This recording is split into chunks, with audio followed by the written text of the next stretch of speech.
Yeah, please keep this rowdy bunch under control. Now, do you guys do this every week, once a month? Oh, okay.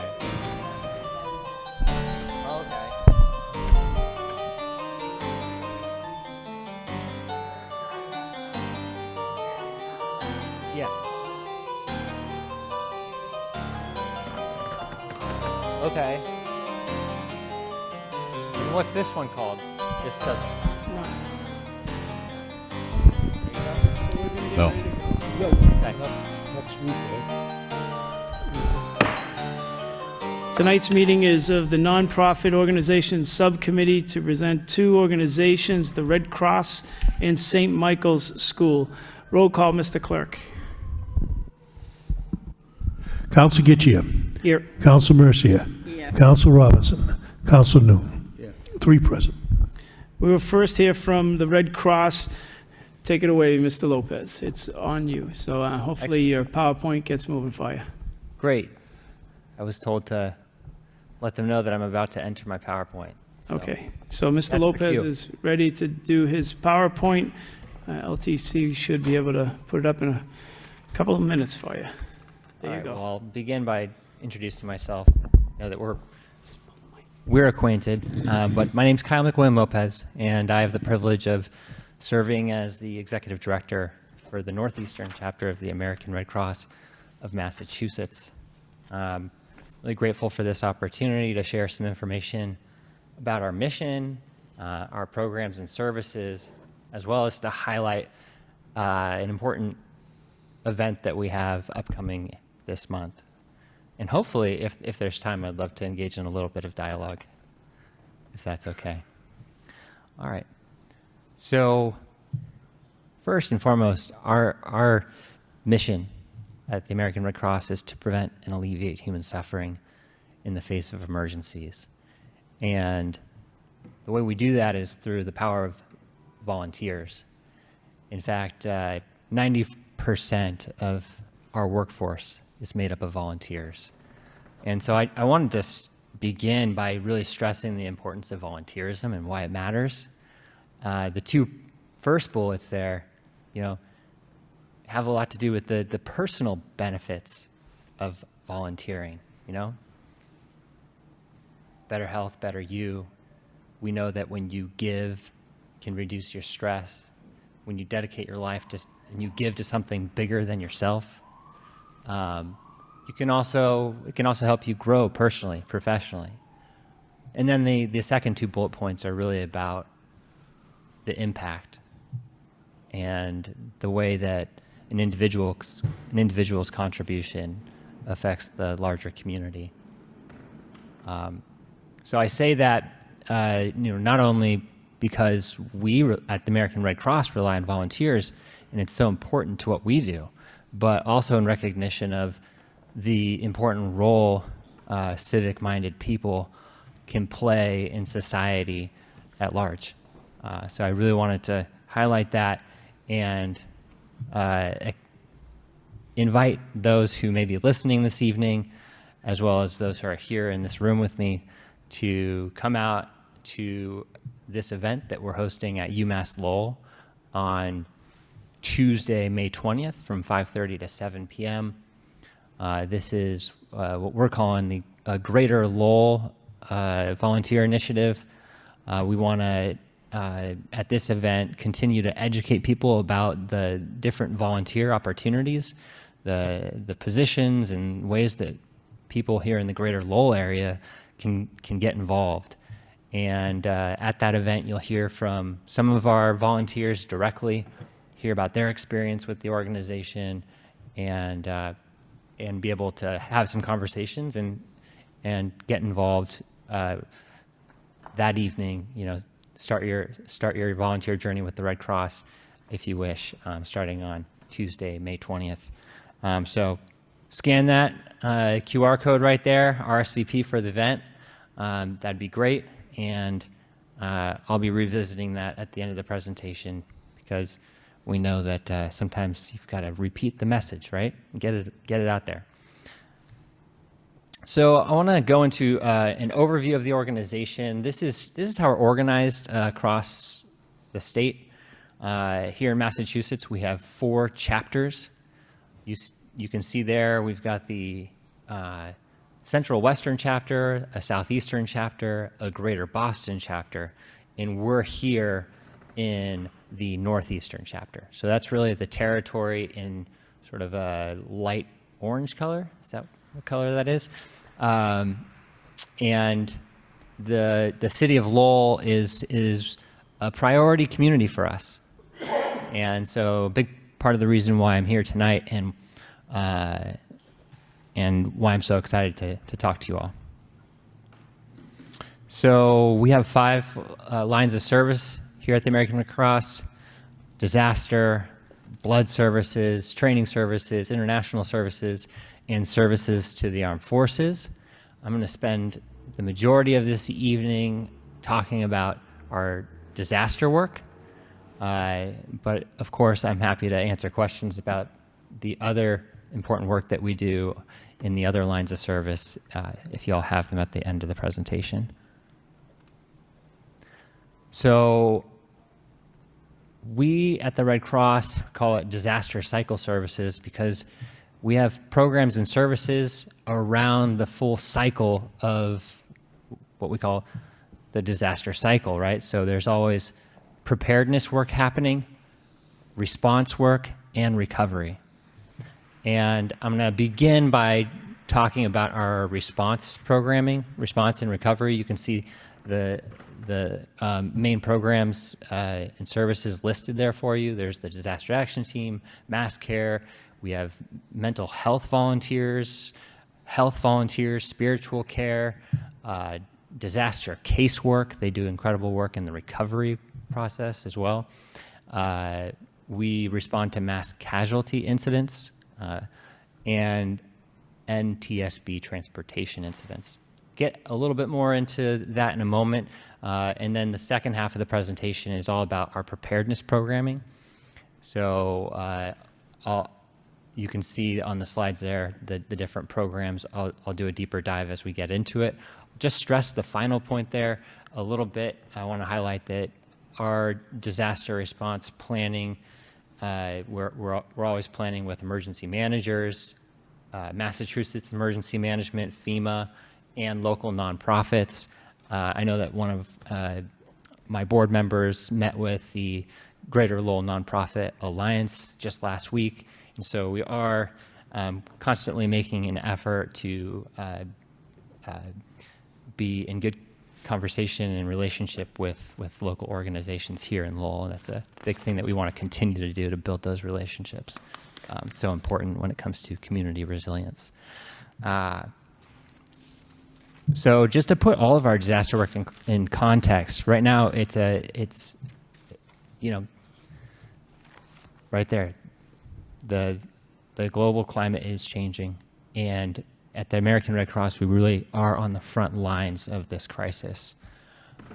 We're seeing more frequent, more intense weather-related events, and more people than ever are turning to the American Red Cross.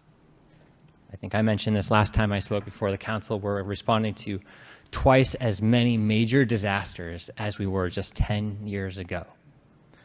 And you can see the trajectory of this is increasing the demand for our services.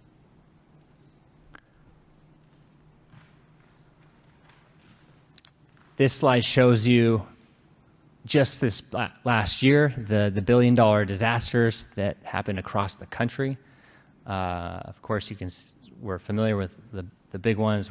We're always responding to those hurricanes down there in the southeastern part of the country. And then more recently, what's not on this slide are the flooding events in Arkansas, Kentucky that we've been responding to in the past couple months, as well as the LA fires, which is just a devastating natural disaster out in California. And the Red Cross will be there for a long time to come, helping that community recover. So with that, those are the big ones we're responding to. So I always say, hey, the American Red Cross responds to disasters big and small. And I want to take a moment to shed some light on what we do at those big disasters. It comes down to sheltering, feeding, and the distribution of emergency supplies. Now I'll turn to the smaller disasters. However, the most frequent emergency that the American Red Cross is responding to across the country. Every year, the American Red Cross responds to more than 60,000 disasters, and the majority of those are actually home fires. And here in Massachusetts, our disaster volunteer teams are responding to an average of 2 home fires a day. And here in the Northeastern chapter, since I've become the executive director, and probably for years before my time, there hasn't been a year where we've responded to less than 100 fires, and sometimes many more, just in the Northeastern chapter. So it's really important work. This is a slide that shows you just the numbers here in Lowell to give some finer detail on what we're seeing in Lowell. But this was through FY25, you see 13 incidents, not quite through the fiscal year, 104 incidents over the past 5 years. And when you look at our responses to the different cities and towns across the chapter, Lowell definitely stands out as one of the cities where we're responding to more fires than in many other places. So it's a big focus for us. I'll turn to talking about our preparedness programs now. So we have a preparedness program that focuses on we call it the Home Fire Campaign. And this was launched back in 2014 with the goal of saving lives, reducing deaths and injuries caused by home fires. We do that by going out into the community with volunteers and partners and installing free smoke alarms, carbon monoxide alarms, and providing free fire safety and education inside the home to the residents and the families, helping them come up with emergency safety plans, and to help them understand the threats and what causes a lot of fires. So this is really important. Obviously, responding to so many fires, we want to be during what we call blue skies every day out there, providing this program to the community. And this is offered year round. The picture there is from an event we call Sound the Alarm. And we did this Sound the Alarm event in Lowell earlier this year, last fall. And we went out with our volunteers, and some volunteers from the community came out to help us, and we made more than 100 homes safe. So that's where we can choose a Saturday and get a group of people together. So this is a great program. We also have preparedness programs that are targeting the youth. So Prepare with Pedro is for children ages 4 to 7. It's a short educational program that teaches safety skills during emergencies to young children. And this program, Be Red Cross Ready, is for adults or for ages really starting at the age of 12. So we're always looking for audiences to where we can give this presentation about how to become more prepared for different types of emergencies. So lots of different content. There's the essential preparedness, and then we can customize the presentation to talk about how you can be prepared for different types of emergencies like home fires, tornadoes, hurricanes, flooding, whatever the specific interest or threat might be in any given location, we can talk about what people can do to become more prepared in the home, and that's a really great program. We also have a hands-only CPR class, so we're teaching first aid and hands-only CPR to small groups of people. It's a short program. It's a non-certificate program, and so that's a really good thing. If anyone's interested, they can reach out.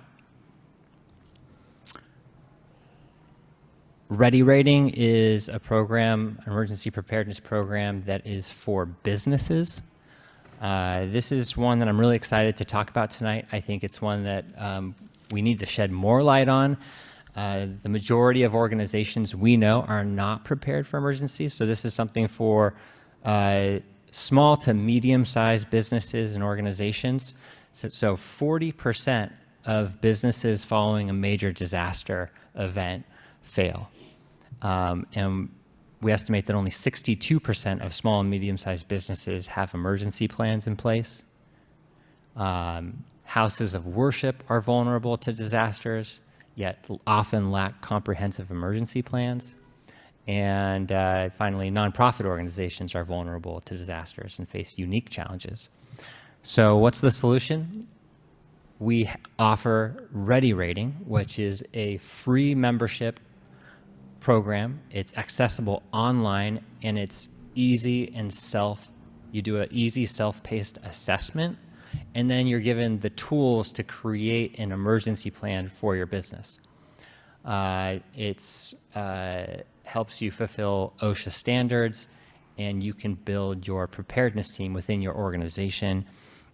These are some of this is what members get when they do this. They can measure their organization's current preparedness level, you can help your organization improve its emergency action plan or create one if your organization does not have one. You can provide the tools needed so that your employees know what to do in the event of an emergency, and you can track your progress to help your organization and staff respond smarter and more safely and efficiently in the event of a disaster. So please reach out if you're interested in learning more about that. This doesn't really require our assistance since it's online, but as your local contact, I'd be happy to be in touch with any organization that might want a little bit more guidance and assistance with the program. So finally, I've come to how you can help for those who are in this room tonight and for those who may be listening on the television. Volunteer. I started this presentation talking about volunteerism, and so on the next slide, I'm going to show the event flyer one more time with that QR code. I encourage everyone to RSVP if you're interested in coming out and learning more about the different roles and ways that you can help the American Red Cross out and help your community out. I didn't talk a whole lot about blood services this evening, but there isn't a moment that I don't stress the importance of giving blood. The American Red Cross collects 40% of the nation's blood supply. Here in Massachusetts, we partner with a lot of the hospitals, and it's one of the if you're eligible to give blood, it's truly a meaningful act. So please donate blood if you're eligible, and you can see that you can go on to redcrossblood.org to sign up and make an appointment. I always encourage folks to download our app. That's the easiest and most efficient way. So check that out. And then that final bullet point is something that I want to put out there and maybe have a little bit of a dialogue on. And I'd like to suggest that if there isn't something like this in place for the city of Lowell, that we establish a community resilience coalition. Some of the research and definitely what we're talking about here at the American Red Cross is trying to play a larger role in being a catalyst for building community resilience. And there's a lot that goes into that. What does community resilience really mean? We can talk about those things, but one of the key things is really at the organizational level, how well are organizations integrated, and then working together on a number of other community-focused activities that can help build relationships in the community so that we have a strong social fabric, people volunteering, where we have networks of neighbors helping neighbors. I really can't overemphasize the importance of that social fabric, and we at the American Red Cross want to be a part of building that, and I'd love to partner with you all if that's of interest. So I'll flip this over so the viewers can see that QR code one more time. That's my presentation this evening, and I'm happy to answer questions and have a little bit of a conversation. Yeah. Thank you. Thank you, Mr. Lopez. As a committee here and City Council and as a city, we can't thank you enough for the programs that you do offer. Sometimes it's the silent work that makes a difference in a lot of people's lives. And when you look at hands-on CPR, it's an amazing tribute to what your organization does for others. The Ready rating online self-pace, I think that should be tied to some of our grants that we give out, that we make sure that some of these businesses and these grant awards have something in place to actually protect their interests as we invest in their interests at the same time. I think it's something that should be twined together at some point in government, because a lot of times we hand money over and we really don't know if there are those key attributes that you point out are even included in what these businesses are bringing to the table. So I think that those things are really good for everybody. But even going to how you said Lowell is the leader in fires in the region, in your response to fires, it's important to have you here. I remember the floods in Pawtuckettville and the help we needed from the Red Cross, and they were there every minute of the way, and they were in UMass Lowell's parking lot feeding people and just trying to keep people healthy and trying to give them some good outlook in life, and you guys provided that at a time when we really, truly needed it. The emergency supply piece, you can see that. I think a strong partnership should be with some of the high schools in the school system and looking at, okay, how do we get some of these kids ready for CPR, starting into those ages? Because I think that when I was in high school, that was a big major piece to what we do, and today I'm not so sure that it is or isn't, but I think the earlier you can get to someone and teach them, they can go home and teach some of their parents who don't have the skill set or the knowledge that they would have after being taught by your group. So I think that this is a very, very valuable nonprofit, because some of us don't realize the dangers in life until they happen and it's too late. And that's what you do, is you prevent that and have done for 100 years.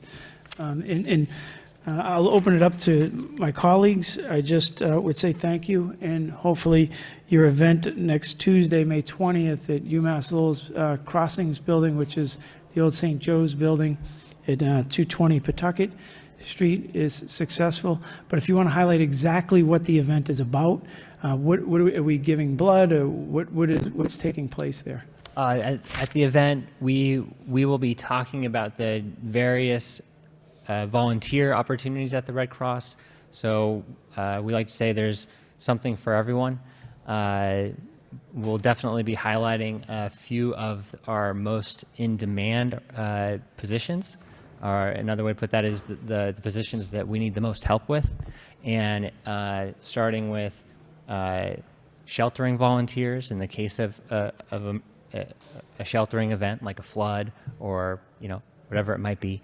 We're going to be talking about, of course, our disaster action team volunteers, and those are the folks that respond to the fires.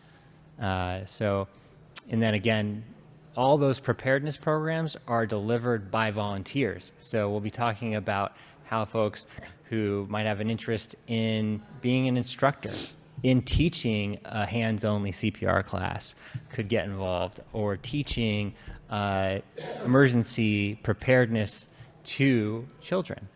So great opportunity for college-age students who might be pursuing a career in education and want to get some hands-on experience actually teaching.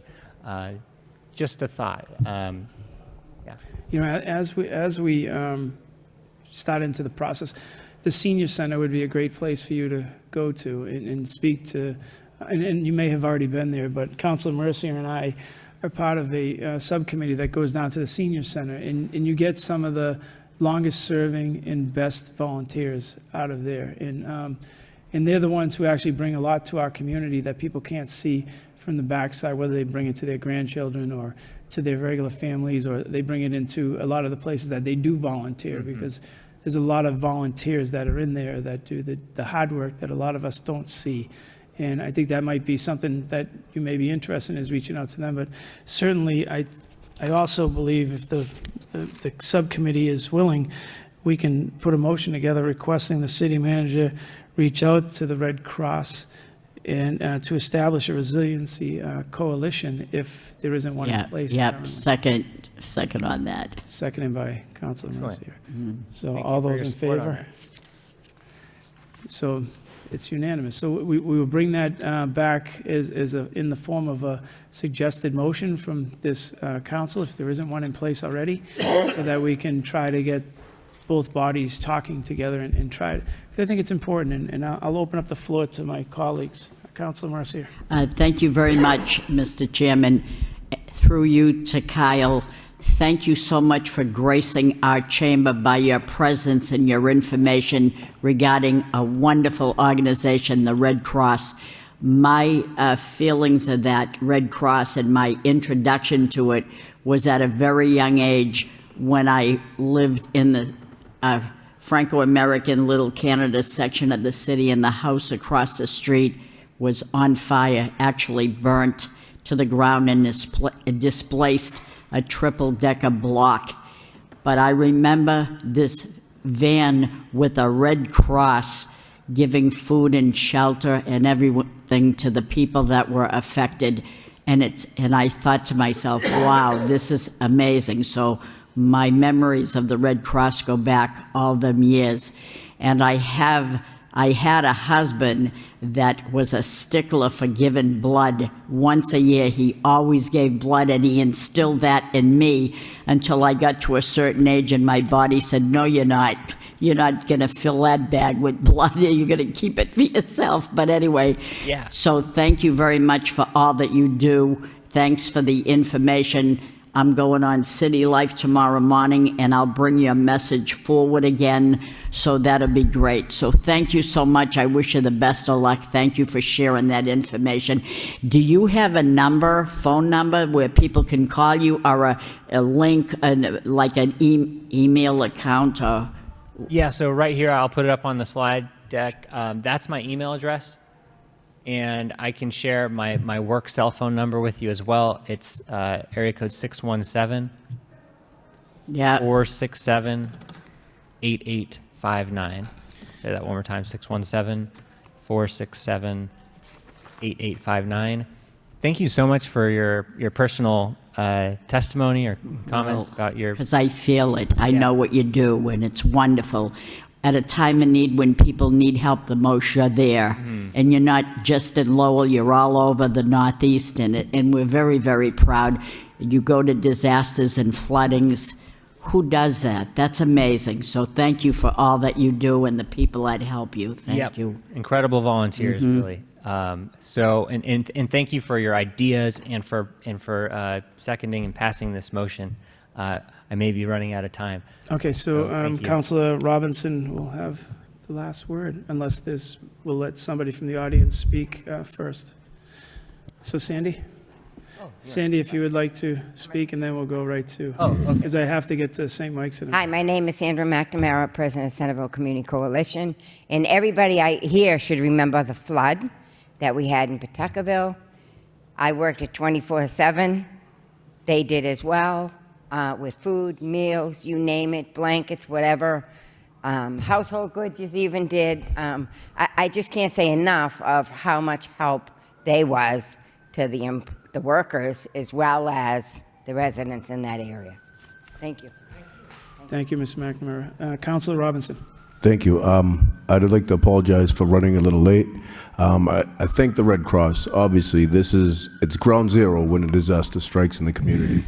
One of the questions I had was, I know we use through our rec program for lifeguards. I'm not sure if it's the Red Cross that certifies our lifeguards with the city, but in addition, maybe there's an opportunity to provide some kind of CPR training in advance if they don't already do it.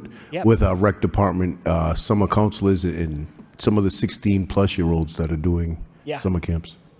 Yeah, please get in touch, and I can make a connection to our training services team, and we can explore, any interest that the city and other organizations might have. Yeah. Thank you again, Executive Thank you. Director Lopez, for coming out. As we get ready for our next one, we can't thank you enough for your time and what your organization does for all of us in the city of Lowell. Thank you again. All right. Thank you all so much, and we'll be in touch. Thank you. Our next organization that we will have come up and present is St. Michael's School of Centerville. So if we'll turn over in a minute, but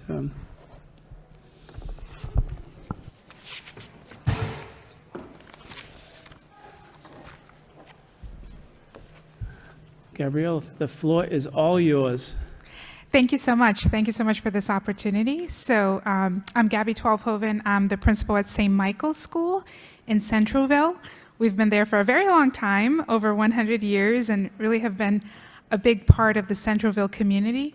But I'm here today to talk a little bit about the programs that are offered to the whole community, not just to our students. Many parents are getting ready for the summer and are thinking about where they're going to send their students. We know that summer camps can be very, very costly. And we have a wonderful summer camp, and we keep the prices very affordable. We keep the students very engaged, and we accept vouchers. We really work with families to make sure that they can afford quality, engaging summer programming for their students.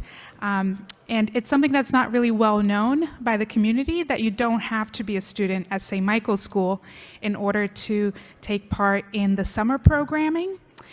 We also have, of course, our K through 8 program throughout the year, and we have a wonderful after-school program that looks after children until 5:30. So lots of really exciting things happening at St. Michael's School, but most importantly, right now, we really want to get the word out about our summer programming. Again, you don't have to be a student at St. Michael's School in order to attend the summer program. We keep the prices very affordable, we accept vouchers, and we really try to help families in sort of a whole person way, not just with academics, but also helping families get all the services that they may need. The need for extra support has really increased in our community. A lot of our families are very needy and have very profound needs, and we really try to meet those and really try to help them access those services. So again, St. Michael's School in Centralville. Please consider our summer programming, but also our around-the-year programs. So how does someone, if they wanted to reach out to you for the summer program, how do they reach you? How do they get in touch with the program? And how do they find out more information about it? Great question. So they can go to the website. So if you just Google St. Michael's School Lowell, all of the information would be there. They can reach out to me, Gabby Twelvehoven. My email is there. They can also reach out to Christina Fernandez, who's our Director of Enrollment, and she would be able to guide them to apply for the summer program and for other programs as well. Can I have you say that one more time, just so Sure. everyone understands where to go get the information? And St. Mike's is a wonderful community partner for all of us. And that's the reason we have you here tonight, is because of the great work that comes out of St. Mike's. So if you can just say it one more time and highlight how to get in touch with the program and how to get in touch with you. Sure, we'd be happy to. So if you just Google St. Michael's School, or if you just go to school.saint, SAINT, -michael.com, saint-michael.com. You can see our website and all the programs that are offered, and you can get in contact with us. Councilor Robinson. Thank you, and thank you very much, Gabby, for coming and spreading the information. I was fortunate to attend the Distinguished Alumni Awards, and just to see so much talent, so much success has been produced from St. Michael's, and I think it's because it's that small, close-knit community feeling, and where the classrooms aren't bursting at the seams, and children do get individual attention. And again, as you mentioned, right now, it is a push for summer camp programming, and I know that's something parents are looking for to do if they haven't found it yet already. And St. Mike's is a neighborhood option that's going to be able to fulfill a lot of those needs, as you mentioned earlier. And so there's plenty of opportunity, and I just hope the viewers at home spread the word and reach out if they have any questions. Thank you very much. Thank you so much, and thank you for being such a good friend to the school. We really appreciate that. My honor. Thank you very, very much. Thank you. Thank you. And with that, it concludes tonight's nonprofit subcommittee. Could I have a motion to adjourn from Councilor Mercia, seconded from Councilor Noon? Thank you.